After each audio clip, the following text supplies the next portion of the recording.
Hi, you might have the experience of lucid dreams in your life, but have you ever thought someone can possibly use it to solve a mystery? Today's interesting recap revolves around this topic. Today I am going to explain a science fiction thriller movie called Lucid Dream. Watch out and take care. The main lead, Di-ho, is charismatically portrayed by the actor Di-ho as an investigative journalist, who alongside being a brave and daring reporter, is also a devoted father. He and his son, Choi Min-woo, go on a dad-son bonding date to the amusement park without knowing what lay ahead of them as Min-woo vanishes off his carousel seat.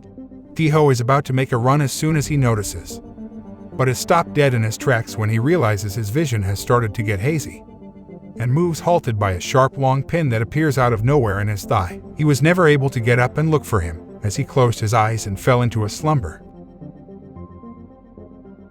3 years have gone by, and after targeting and hunting down every leader or higher-up person, Di-ho resorts to lucid dreaming to catch the culprit.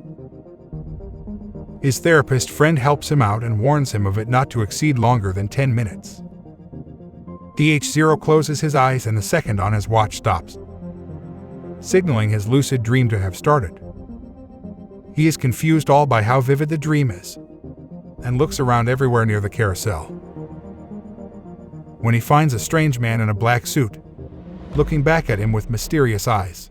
His instincts make him start to walk towards him, when the man starts running, causing Di-ho to chase him through the crowd and across the street until they land inside a building and up on a rooftop. The guy stops and looks back at him, but as soon as Di-ho is about to approach him, he is awakened in shock. He checks him time, and the second hand of the clock moves. He is back in the real world. His friend tells him to not attack and always remember he is in a dream. Di-ho gives lucid dreaming a second shot, and this time, he relives the moment where he falls and looks up in search of his son.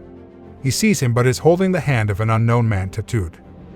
He starts his investigation with pictures and mapping it all, and the tattoos being his main lead to find the culprit. He gets the detective involved in the case and they both get down to business. Somebody had most certainly injured him, and it may have been someone wearing gloves because the shot had no fingerprints on it. Sifting through all the people he had seen wearing gloves, Di-ho lands upon the one who helped him up when he was half conscious, and the gloves in his hands make him another suspect Di-ho is now after. Someone who had helped the culprit kidnap his son. Seeking out private detectives' help after the police, Di-ho was spending sleepless nights in search of the suspects on the case. Looking at the pictures he had placed on his investigation board, he finds a man wearing a gray shirt, a cap, and a tattoo. He suddenly remembers seeing this guy in his dream and the tattoo from earlier and visits his dream again to recheck. It was not the guy he remembered, but another, in the same attire, and you guessed it, the tattoo. The guy walks up and buys something for himself to eat. Di-ho goes back to the place where the scene took place and has the store owner help out in the investigation. The technique serves right again when the owner was not able to get the face because of his cap, but did remember he used his ATM card to buy. Finding a clue, Di-ho and the detective start their search but find the suspect bedridden, in a coma, with no hope of surviving another day. They feel defeated, but confide in and comfort each other with their pasts. The detective consoles him by telling him he has a daughter who's sick since birth. Di-ho finally finds a lead on the guy who was suspected to have shot him, and rushes to the airport where he is about to leave. Catching him after much chasing and fight, he finally weighs him down and get the word out of him.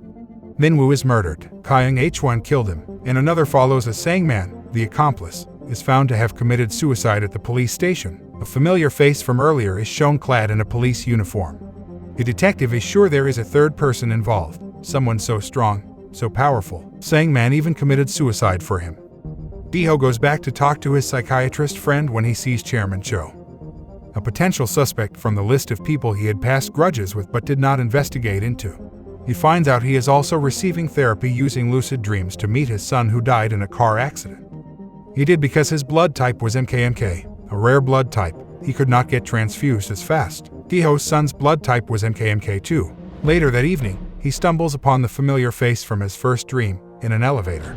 The guy claims he lost his legs to a car accident when he was young, and ever since then he has been lucid dreaming and also tried dream invasion, hacking into someone else's dream.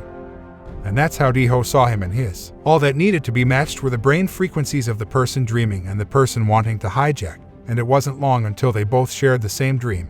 Taking every chance he gets, Di-ho goes head into it, while being aware he might be trapped inside forever if the dreamer dies or doesn't end the dream. The shared dreaming made it possible for him to find the list of people that Chairman Cho had made, and suspects it must have been the list of people with the MKMK blood type, so he could track them down and use their blood for transfusion to save his son's life. Taking matters into his hands with the style he always does, Di-ho sets out to kidnap the chairman using his therapist's help, almost hangs him off a building, and tries to get a word out of him, but to his misfortune, is hunted down by the guards and is forced to plead to know the answer, the name of the person who was after his son. A reporter who busts corrupt influential people, pleads to one, all for his son. He revs the car's engine and goes to find the sick daughter. As he stands by her bed, he gets a call and all the puzzle pieces come together. The clues were gone. The daughter was sick.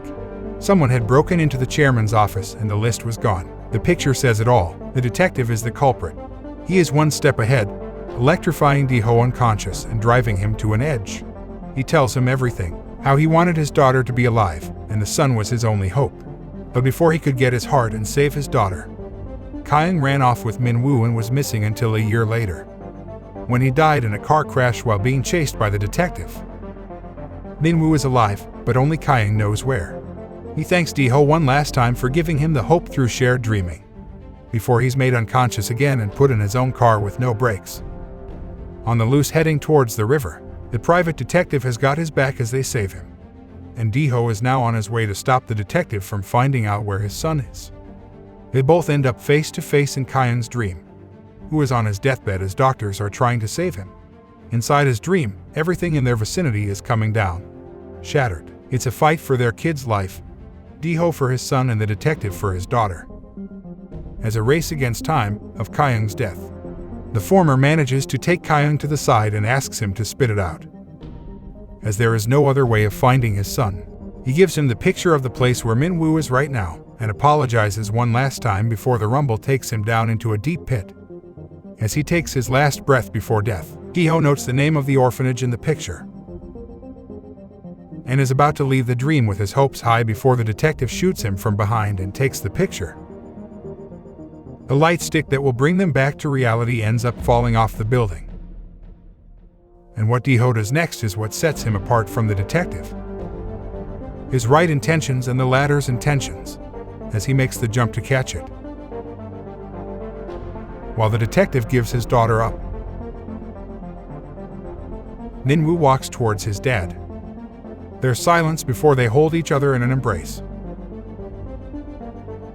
with his dad apologizing and the son being his giddy, naive self as he notices the missing beard on his face. His dad chuckles and hugs him tightly, inseparable for the rest of their lives. Thank you for watching. To watch more science fiction and fantasy movies like this, subscribe to our channel to support us.